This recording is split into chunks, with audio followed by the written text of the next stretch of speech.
Entrepreneurs Over 40, Episode 7, featuring Dave Stokes, talking about how he profits helping authors create audiobooks. The beautiful benefit of being in this business is that I need to edit these books and listen to them from top to tail. And I have to pretend that I'm the client, I'm the customer actually consuming this content. You're listening to Entrepreneurs Over 40, the show for somewhat mature entrepreneurs and side hustlers. And now your host, Greg Mills. Our guest today started out in IT working as a systems analyst for companies like JB Ware and MicroResponse. He then ventured into the world of software development, working with a number of subject matter experts to deliver new applications revolving around the Microsoft Office suite. He went on to found Author2Audio, a studio-free audiobook recording, editing, publishing, and distribution platform geared to help authors and podcasters get their messages out into the world. Did I mention he speaks English and German as well as playing the drums? Introducing the one and only Dave Stokes. Dave, can you take a few moments and fill in the gaps from that intro and bring us up to speed with what's going on in your world?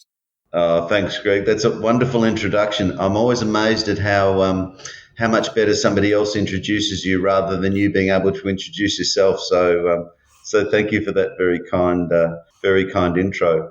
Look, I think working backwards, what motivated the move into helping authors with their audiobooks and podcast recording was probably two things. There's the background in IT, in software development on the one side, so embracing the technology that everyone's so attached and fond of now, but also the music background. I think I've spent a lot of time recording bands that I've played with over the years, so it was kind of like a dovetailing of those two things. But like all of these elephants in the room in life, it actually took someone else to point it out to me. So a friend by the name of Kylie Bartlett said, "Hey Dave, you've just finished a contract," and it was a software development contract with one of the major banks over here. And she said, "Look, you've got the IT background, you've got the music background. People can't get an audiobook produced for less than about $15,000. So the professional studios are charging a bomb to get audiobooks produced." And she said, "Look, why don't you think about it like a mobile service, or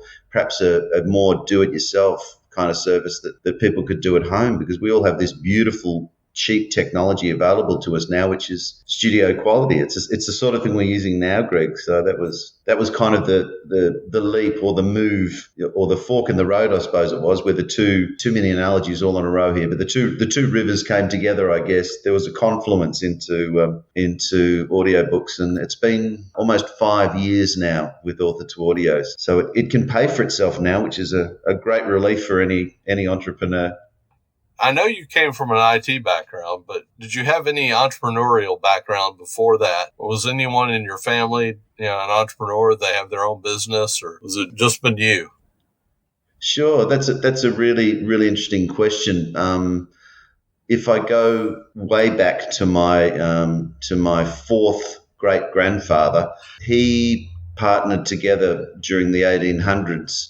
In the early days of settlement in Australia, and he was an immigrant from the UK. His name was Frederick Stokes, and he partnered with a gentleman by the name of John Fairfax. Now, to Australians, the Fairfaxes are a major media family, so that those two partners actually got together to make up the major paper in New South Wales called the Sydney Morning Herald.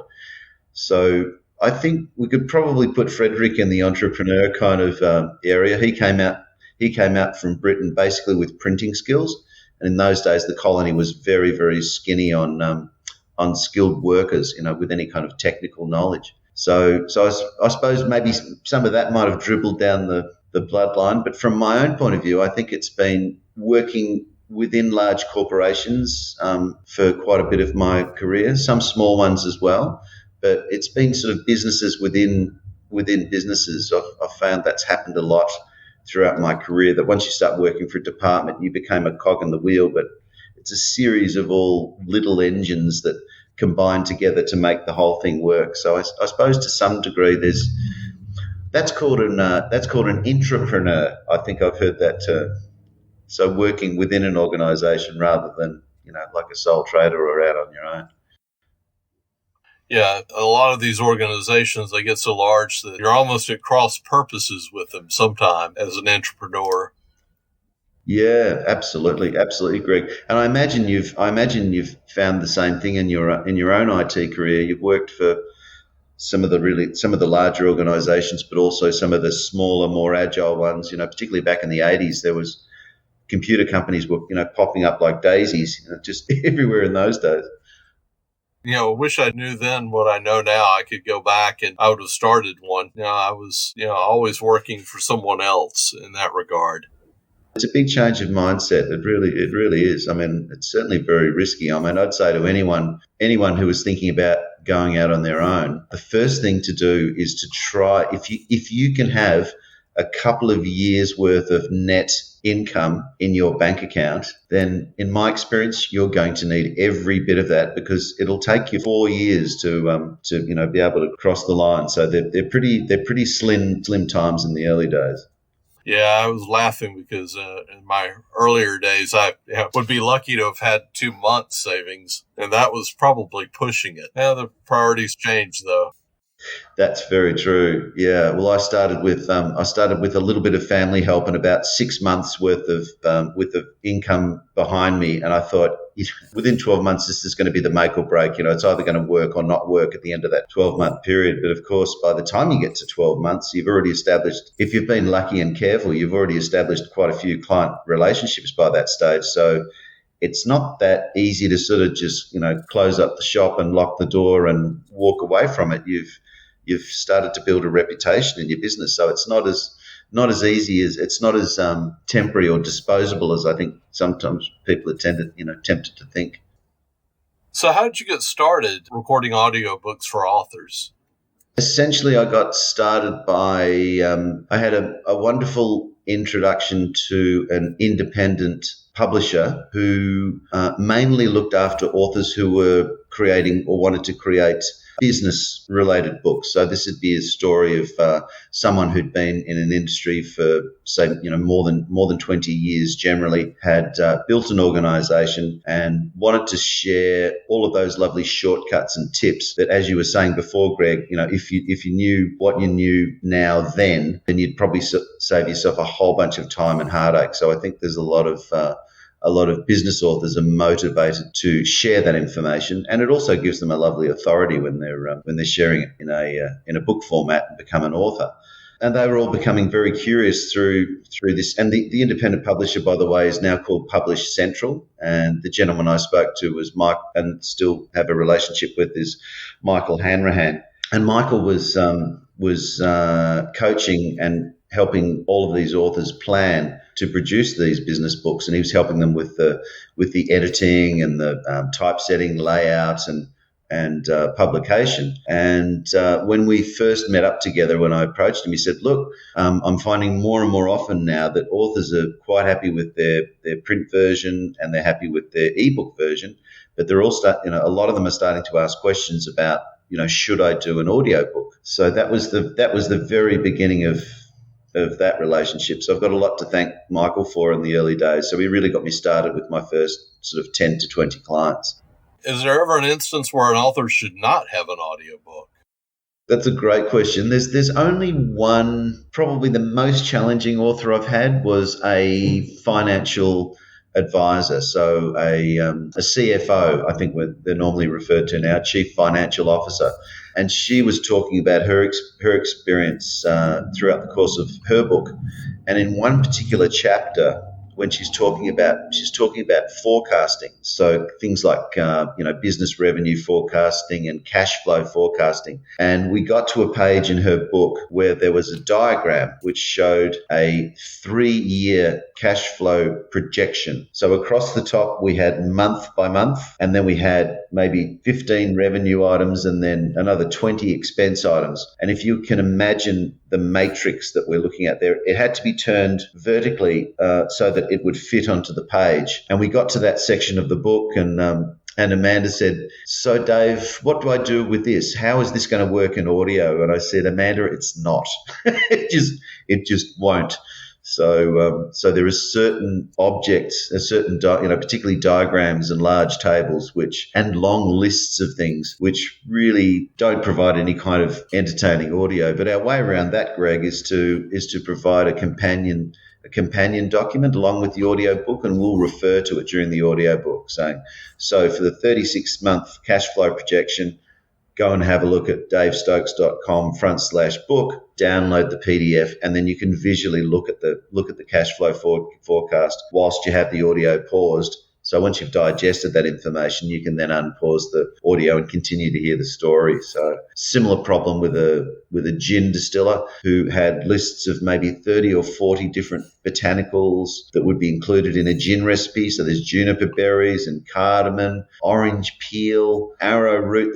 There's this great long list of botanicals which, conspire together to make this beautiful gin. And again, I said to the author, Marcel, I think you're just going to be listening here for a good minute, and I think you're really going to lose the audience. So we use the same solution as to provide that information in a visual document that you can use along with the audiobook. So they've been the really big challenges. But apart from that, I think the authenticity of the author's voice is usually the most brilliant thing to include. So very rarely will we use a narrator to completely replace the voice of the author. We may use narrators to help support the story. So if it's third-party people talking about the author or they're talking about someone else, we might use male and female voice actors to provide a bit of interest in the story, because it doesn't always make sense for it to be told in the author's voice. But essentially, a big part of your credibility is what you sound like, and people recognize you. People remember your voice. So I think that's one of the key strategies in those terms. So I haven't had to reject any author from doing the narration themselves, at least a major part of it anyway. Now, your clients, are they mainly nonfiction, or are there some fiction as well? Nonfiction, Greg. I've been fortunate enough to do about 4 children's book authors lately, which is they're really great books. I mean, they're often much shorter for a start, and they often come with beautiful illustrations. So the product that we end up coming up with in the end is usually a combination of the audio and the visuals. And I'm not sure if you've had this experience on your iPad, but there are touchscreen books which are available. And so if you actually interact with the book and you tap on a certain part of the book, then we can actually then the book will actually read back what's a sentence, or it will make a special sound effect. So it's a fantastic tool for helping kids learn how to read, because they can see the words and then tap the words and then actually hear how they're said. And of course, in that environment, they're getting all that lovely, rich illustration that's been done for the book. So that's becoming a very popular format for use in schools, and a great educational tool for kids who are perhaps a little bit reluctant about reading. This makes it more fun, and particularly for kids who have dyslexia, for example.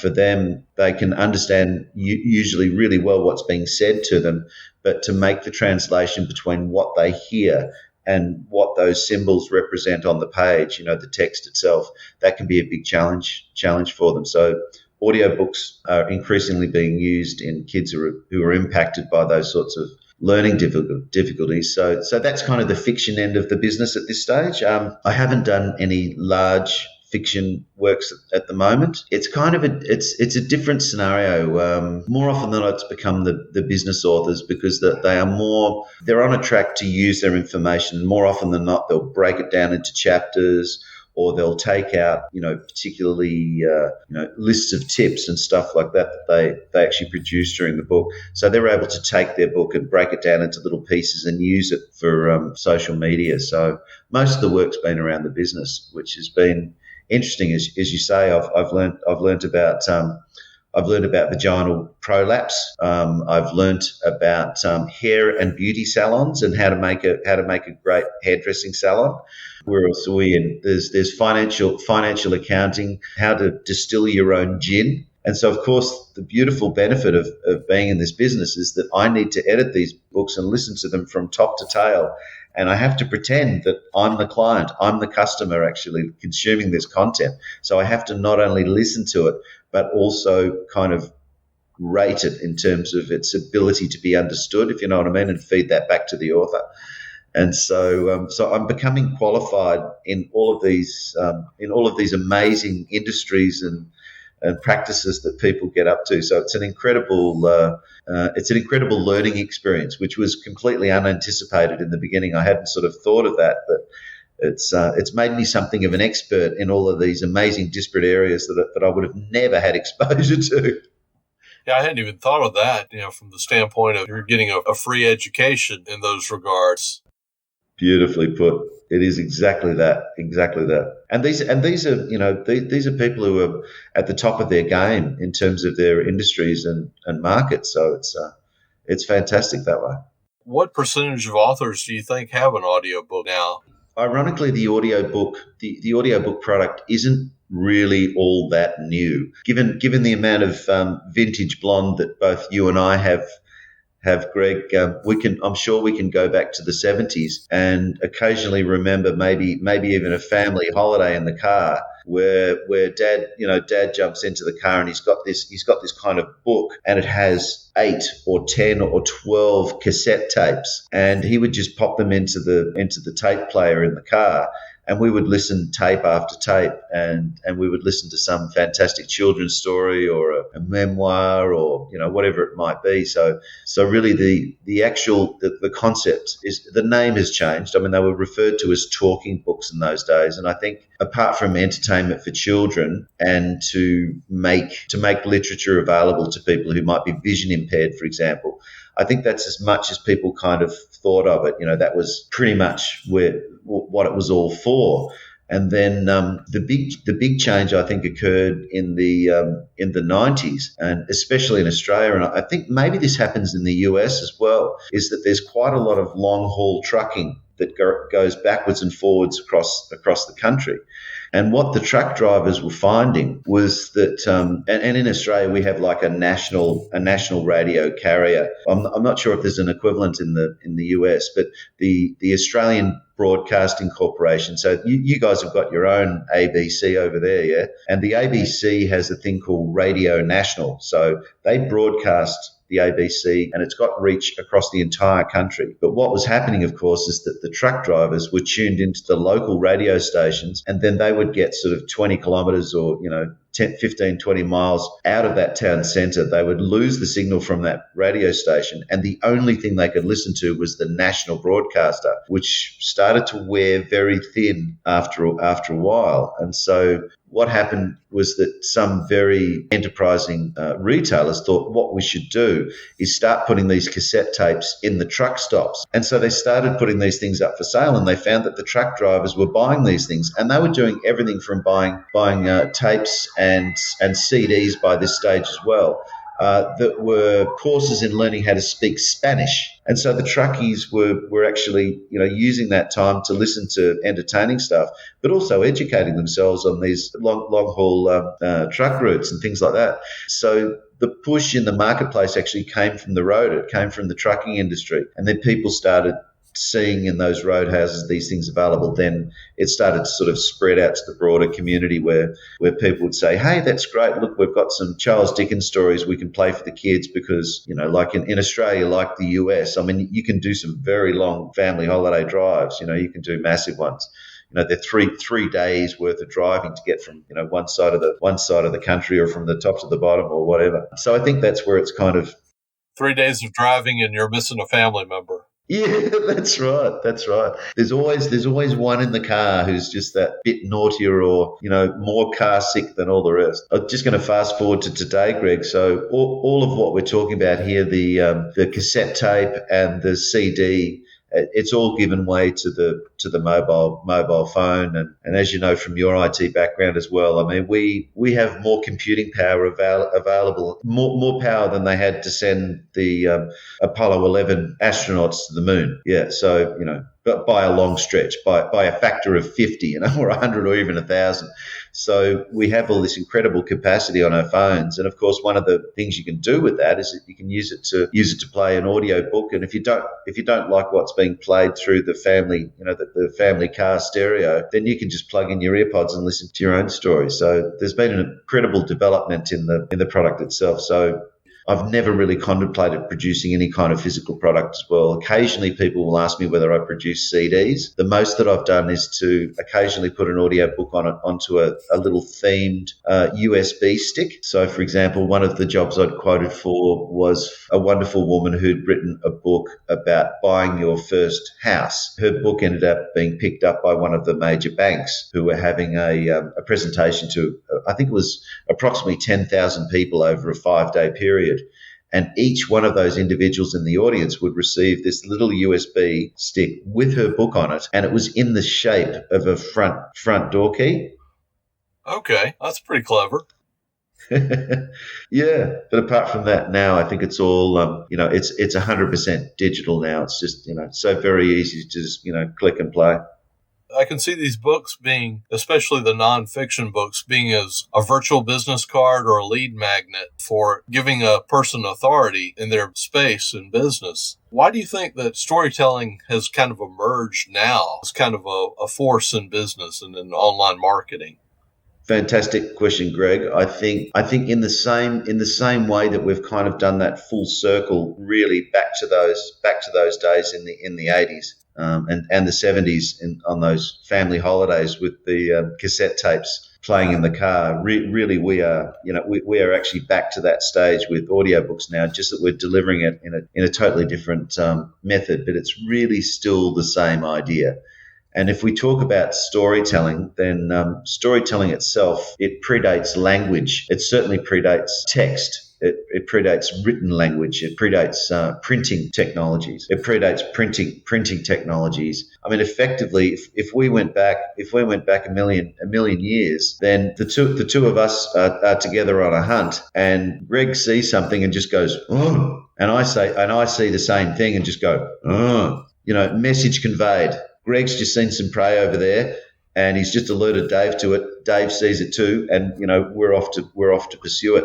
So without words, without language, just a series of grunts is enough to generate the story. And I think, to me, that's the really important thing about storytelling, and particularly about Audible, the auditory format, is that we can not only share the words, but we can also share the feeling behind those words, which, if you're reading, it's not quite so easy. I mean, you've got your own interpretation of what you think the author means, but you're really creating the movie inside your head. Whereas for an audiobook, you are actually hearing the absolute emotion, intention, and emphasis behind that story that's intended by the author in their own words. So, and that generally has helped. I think the second factor in business, I think, is that, and again, something perhaps we share in common, having worked for some large corporations over the years, we have seen lots and lots of corporate presentations by the leaders of industry, where we've sat down in a staff room in a group of 500 people, listening to a town hall presentation which describes the company's objectives for what we want to do, in the next 12 months, our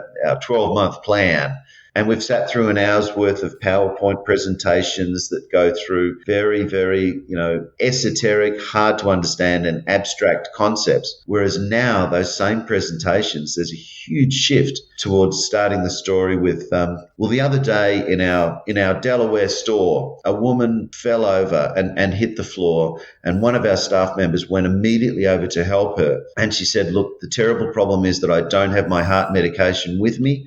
But there's some in my purse. I don't have any. If you would be so kind as to fill that prescription, then that will sort me out and I'll feel better within half an hour. So off goes the store representative, goes to the local drugstore, fills the prescription, comes back to the client who's been made comfortable and given a glass of water, gives her the heart medication, and then half an hour later she's back on her feet and she's feeling fine. As opposed to a PowerPoint slide that says, we take ultimate care of our customers and nobody in the industry is going to take better care of their customers than we do. And everyone goes, well, yeah, but the story about the fallen customer, and this actually demonstrates exactly what was done. It's a more engaging way of getting the point across. People are going to remember that one, as opposed to the just, remember these 50 things and remember all of them and commit them to memory and, learn them and be able to trot them out at a moment's notice. So I think there's been that subtle way in which storytelling's kind of been introduced into corporations, certainly within the Australian context. Are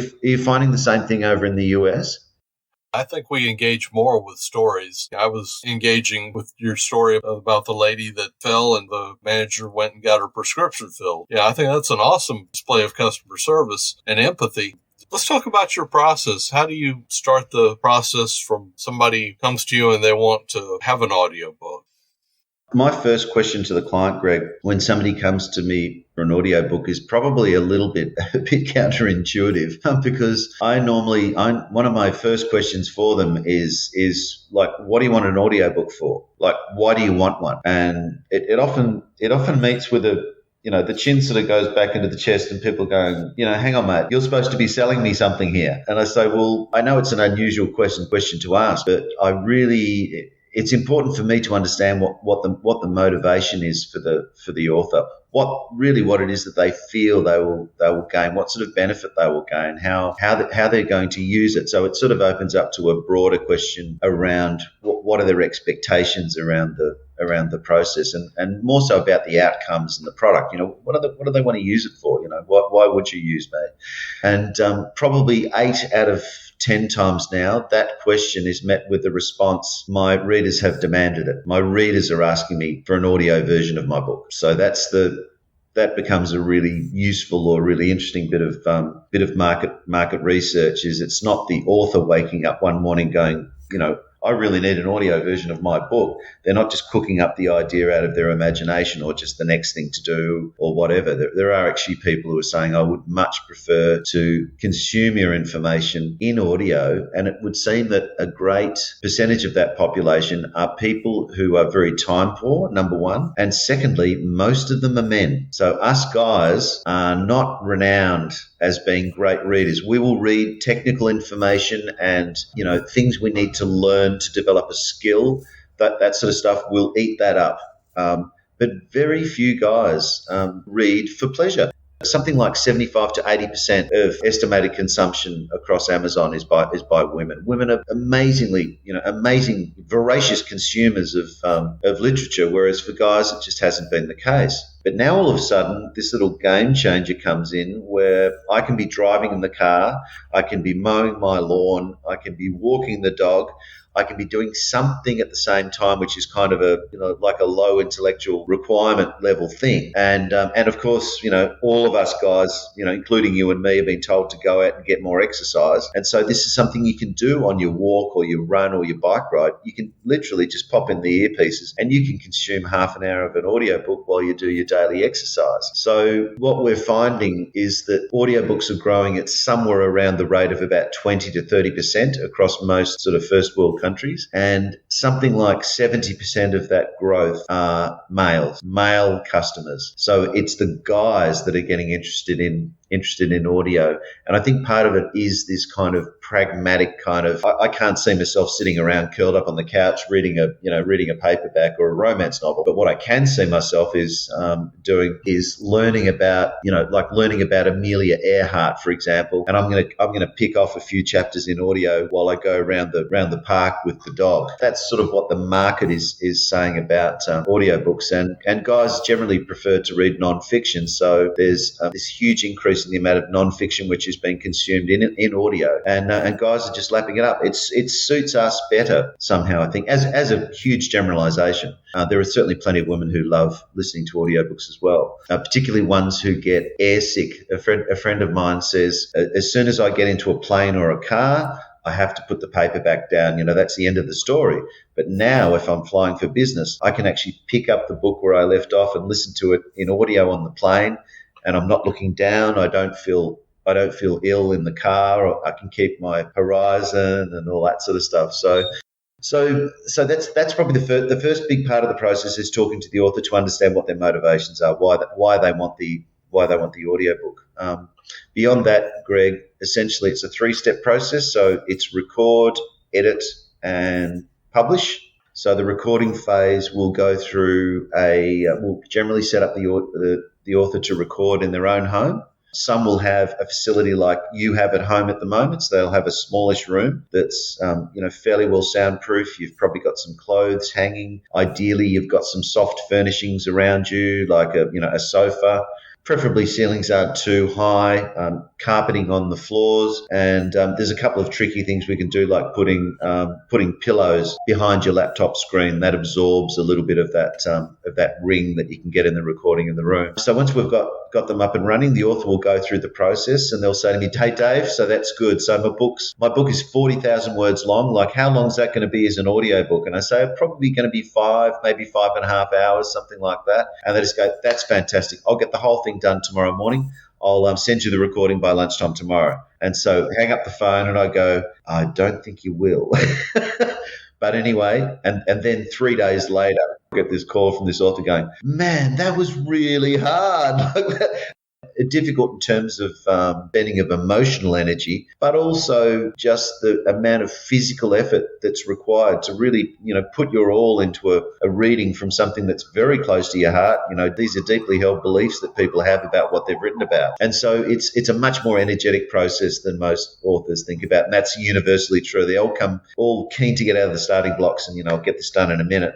And then a week later, I hear back from going, "That was quite hard." And the more inexperienced ones too, Greg, what I tend to suggest is that once the author has finished recording their entire book, that they actually go back after they're finished. They go back and re-record the introduction and chapter 1, purely because they're really on their game. Their speaking muscle is toned and they're much more relaxed at the microphone than they are in the first couple of chapters. So that's often what we suggest. Go through, read the whole book, and then just read the first 2 sections again. And then 9 times out of 10, I'll actually take the second recording because they just sound so much better, relaxed, comfortable. And, you've got to remember that the person listening to your book, if you sound impatient or anxious, or you're in a big hurry to get out of there and get this thing done, then that feeling is going to be conveyed to the person who's listening to your book. And it will make them feel, kind of like, what's wrong with this guy? Why is he in such a hurry? Like, what's wrong? So that's just part of the sort of coaching process. And then the rest of it's really technical. The editing time is to remove a lot of the breaths. Most authors will make around about 100 mistakes. So speaking areas, misreads, about 100 per hour. That's a pretty good sort of average where they will stop, repeat the sentence. Generally speaking, it takes about 4 times the amount of audio to do the editing. So 1 hour of recorded time will generally take about 4 hours to complete for editing. So that's the rough ratio. So, a 5-hour audio book, I will have spent, 20 hours and up doing the editing. So that's one of those things. Editing's very much it's the back office kind of process, and it's never appreciated as much as the editors want it to be. But it's something people don't see. But that's the big strength in the product, and it's a major factor in the quality of what you're going to produce in the end. And then beyond that, we put it all together, give it back to the author, give them a bit of a listen. Most authors will generally give it to their partner or friends or even an enemy to actually listen to it and get some feedback as to what they think about it. And then we'll go the final step and we'll distribute it to Audible, to Amazon, to Apple Books, Spotify, Google Play, and there's around about another 10 sort of online retailers for audiobooks now. So we get the author broad distribution out to those different areas. And more authors are actually putting the book up for sale, the audiobook and the paperback and the ebook. They're putting it up for sale on their websites and selling direct to the community. So that's an increasing part of the game. And of course, instead of giving away 75 cents out of the dollar to Amazon, you're collecting the full dollar for that book that you've sold. So it's kind of a mix of the local marketing for people that you know in your tribe, and then going out to the entire world to get that all done, mate. So that was an outrageously long answer to your question. I'm sorry about that. No, that's a good answer, but are you going in with the book recordings at their house? Are you going there? How's that work? Yeah, really good question, Greg. So this is where the business has started to divide into two, especially during 2020, during COVID. I started receiving more and more requests to help people set up and produce their podcast episodes and their podcast series. So in that case, Zencaster, Zoom has been very commonly used.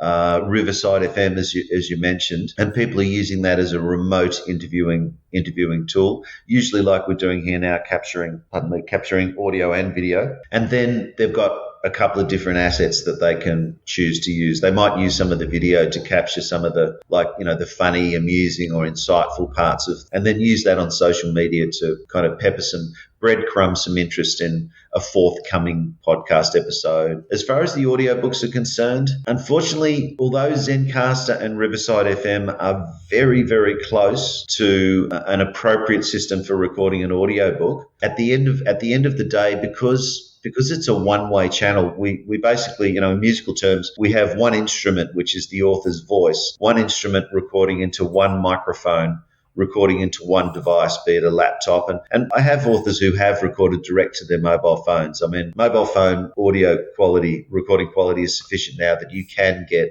studio quality recording on a mobile. So regardless of the device that they use, it's just a single input. So we don't actually necessarily need the communication between two individuals. So, and I suppose that's one of the things that where authors have tried to self-publish their own audiobooks, they often tend to get into trouble with being able to jump the audio requirements for people like Amazon and the ACX, the Audiobook Creation Exchange.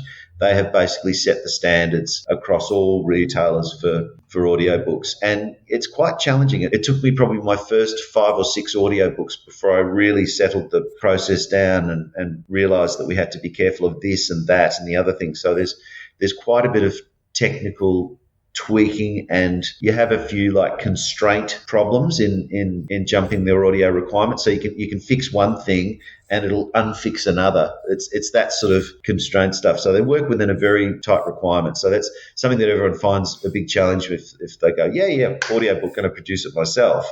Well, that's fine, but they'll often come to me and say, hey, Dave, I didn't pass this, I didn't pass that. I couldn't jump this hurdle without falling over on the next one. So that's often that's been a source of business too, and it's delightful to help people out to get them through to the finishing line. So I don't begrudge it. I don't want people not to try themselves, but that's been something that's I've been able to be helpful with. Now, when they are unable to pass those hurdles, is it game over? And they have to re-record under your guidance, or are you able to take what they've done and kind of move past it? Really good question, Greg. If you can stand another analogy from me, a little story, and this is a current story. This is a prospective client that I'm speaking to at the moment. This particular Australian gentleman worked during the 1980s with an institution called the Hollywood Reporter. They have a greater reputation now for the online interviews that they do. And now we know them as roundtable discussions with directors like Quentin Tarantino and Ridley Scott. They'll actually get together in a panel discussion and talk about different elements of movie directing or experiences with different actors. And so they have these combination of people on the technical side of filmmaking as well as the actors themselves.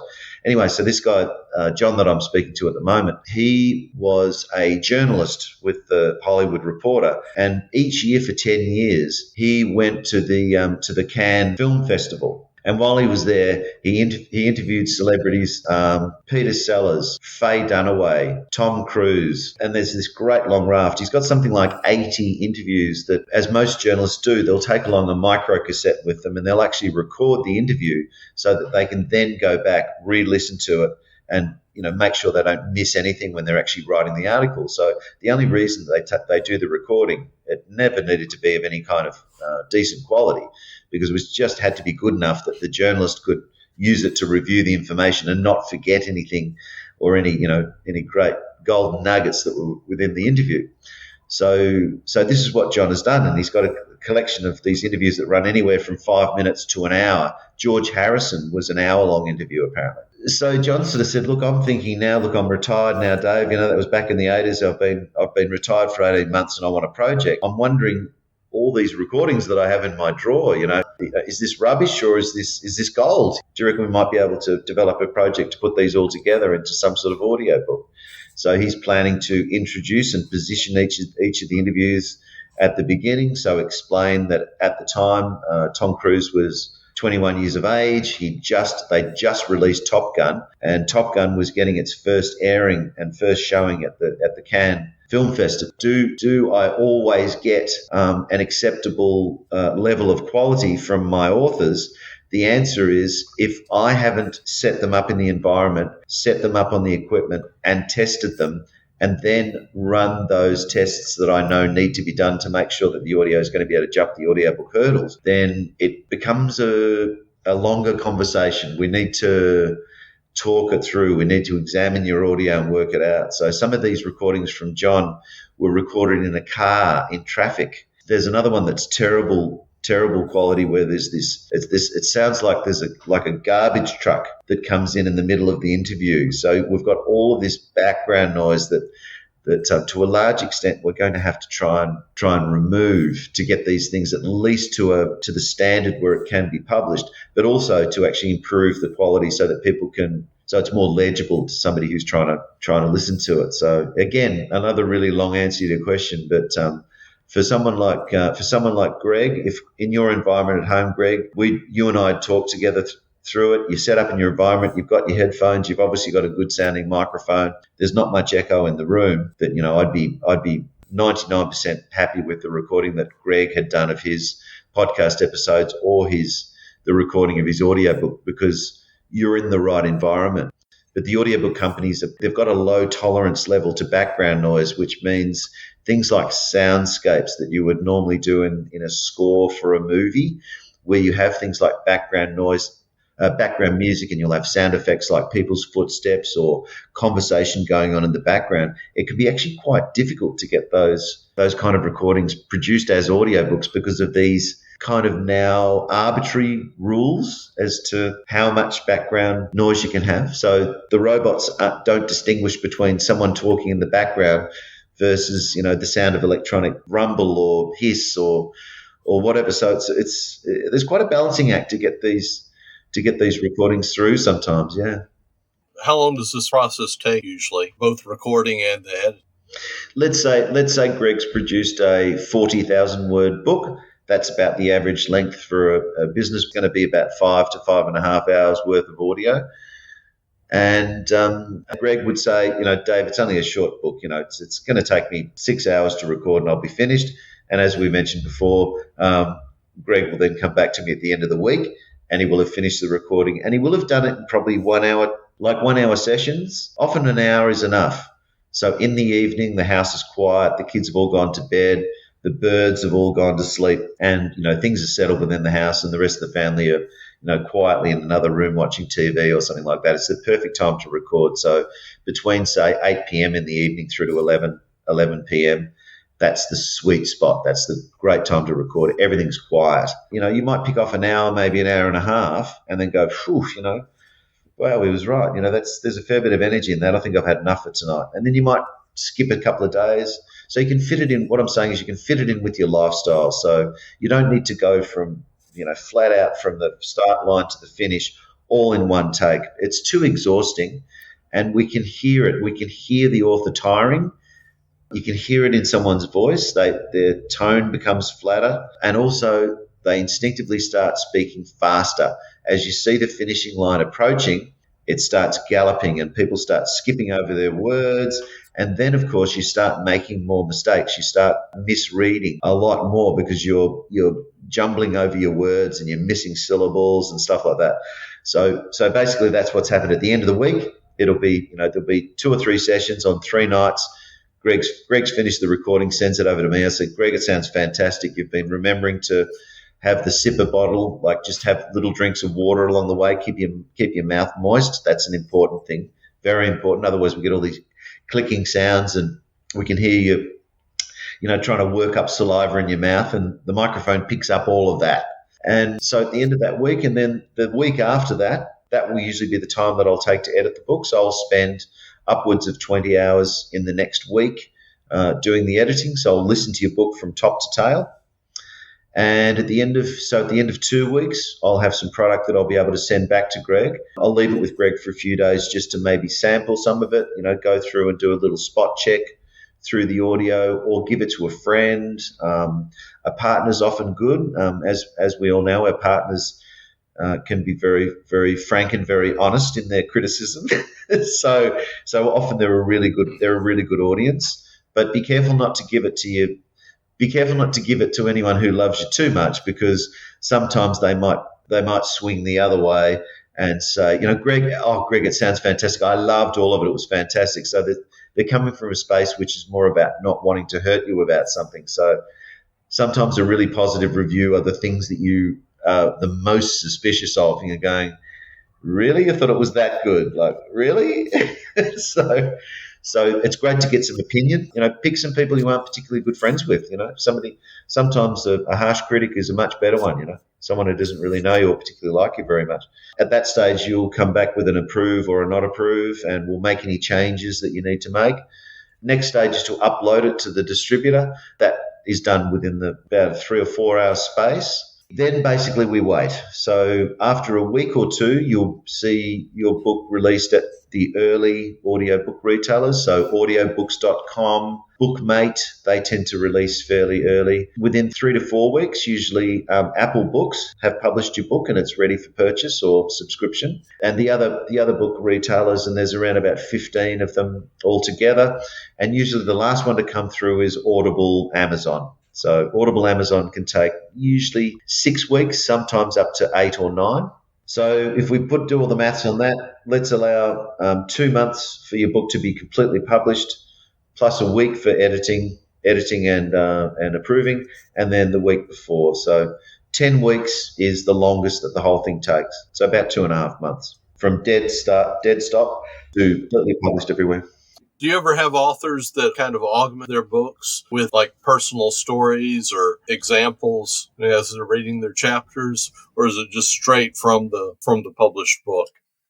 It's a trade-off that we have to talk about, actually, because Amazon, a facility that they provide for the books. We were discussing earlier about people who might be travel sick, for example, who might be up to a certain section in their ebook, and then they want to get on the plane, but they want to be able to go back to their Audible or Amazon account, and they want to be able to pick up where they left off. But the bookmark is now in the audiobook, so they want to listen to the audio version. So in order to be able to get people to merge seamlessly between one and the other, there's a process called Amazon Whisper Sync. Now, Whisper Sync, in order for that to be workable for your customers, it needs to be the case that the ebook version and the audiobook version need to be, in terms of content, better than 96% the same. So in order to jump that hurdle, we might be able to squeeze in like a few little personalized sentences, welcome to this version of the audiobook. Look, I just wanted to add this extra bit to welcome you to the audio version. This is why I decided to do the audio version in the first place, because my customers were demanding it, blah, blah, blah. So you might get away with, a few paragraphs. But if you start drifting too far away from the ebook version, then you will miss that opportunity for the Whisper Sync, which, from what I've heard anecdotally from people, they like that feature. They like to be able to flip from the ebook version to the audiobook version. That would be the compromise. And the other aspect is that people think that ad-libbing can come at a cost as well. That even though you're feeling nice and relaxed at the mic and you're feeling confident, and hey, I've got this thing licked and I can just Jerry Seinfeld a few paragraphs. They often don't turn out that well. You are actually better reading from a script. So when you start ad-libbing, then there's much more and false starts. It doesn't sound quite as professional, and I think from a consumer's listening point of view, it doesn't really do the thing that you're hoping it will, because it may sound like you're trying to talk to them and engage them directly, but because the customer can't feed back, it's a one-sided conversation. So bottom line, leave it out. I can understand that. I've listened to like a James Altucher book before, and he goes on to some personal stories, but I could also see where, you might get a little too comfortable and you might offend somebody. No, that's true. I think you do have to be, careful, and without taking political correctness to its ultimate state. But I think, showing respect, I think, is probably important. So let's go ahead and get ready to wrap this up. What's the number one piece of advice you can give to our listeners who are ready to start something? I think the most important element, and it probably makes sense that I would say this, I guess, because I am in the listening game. Largely, this is about listening, and I think in terms of the broad success of the business, remember this one thing, that you were born with 2 ears and 1 mouth. And there's a very good reason for that. So in the early days, just listening to what people's advice is, what their experience was when they were starting their own business. What were the things that they really struggled with? Marketing, for example, I had absolutely no idea what I was doing. So for me, that became a massive listening experience. And the best advice that I got from an expert marketer friend of mine. So again, use your connections, use people that you know, the questions that you're asking yourself that you think you can do, ask them out to your potential market. Would you like an audiobook? If you were to have an audiobook, what would it be like?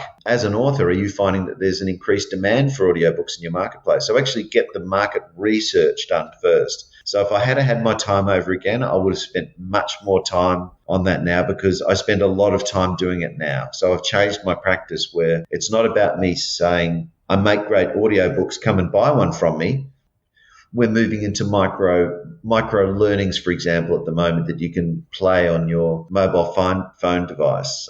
What do you authors think about that? Would you like to include an educational app as part of your book learning experience for your listeners? Is that something that you think would be attractive? So you're getting all of the feedback. So you're starting to understand what the demand will be for your services before you spend $1. You'll find plenty of things to spend your money on. You won't have to worry about that. Don't worry about that side. And that's fine. You can spend and spend and spend, but there needs to be something coming back during that spending period, which is, refilling the coffers. So you need to really know where your demand's going to be. So for me, that's the key bit of advice about working as an entrepreneur, is talk to as many people as you possibly can, in your industry, out of your industry, in your target market. And you'll find that people are very happy to talk to you about what they want. People love for someone to come to them and say, hey, tell me about a problem you've got with publishing. Can you let me know how I might be able to help solve it? People really love that approach, and they will often be forthcoming and tell you everything you need to know. They'll tell you what service you can construct to help them. Then you're going to have sales. That is great advice. Listen to what the market says. Well, Dave, thank you for being a guest. If anyone needs a book narrated, be sure to see Dave at author2audio.com. Thanks so much, Greg. Dave's just a really great guy, and if you're ever in Melbourne, Australia, you really need to look him up. Some of my key takeaways from my conversation with Dave are: the author's own voice provides a sense of authenticity, and he very rarely needs to use a professional voiceover. Audiobooks improve storytelling as you get to hear the author's tone and inflection. And here's a bonus that I hadn't considered. In editing the books, Dave is basically getting a free education on each of the topics covered. Dave's first question to a potential client is, why do you want an audiobook? And after their confused expressions, their explanations help him understand the author's motivations and expectations. He also stated that in 8 out of 10 cases, it's primarily because the readers have demanded it. Dave suggests to authors that they break the recording up into hour-long sessions, and that when they are done, they re-record the intro and first chapter as they are warmed up and better understand the process. A 40,000-word long book typically takes 5.5 hours to listen to and 20-plus hours to edit. Most authors make about 100 mistakes per hour of reading that he has to clean up. When Dave is done editing the book, he gives it back to the author, who then dispenses it to various friends and colleagues for their opinion and feedback. After the final cleanup based on the feedback received by Dave, then he uploads it to the various audiobook services such as Audible, Apple Books, Spotify, etc. The whole process takes around 2.5 months from start to finish. Now, just thinking about this, if you've got any kind of audio background, this seems like it'd be a really great gig. Now, join us next week as we talk to Bill Nowicki and discuss how his local podcast has impacted his business and how you could start one too. Thank you for listening to Entrepreneurs Over 40. Check us out at entrepreneursover40.com. If you've enjoyed this podcast, please leave us a review on Apple Podcasts, Google Podcasts, or your favorite podcast directory.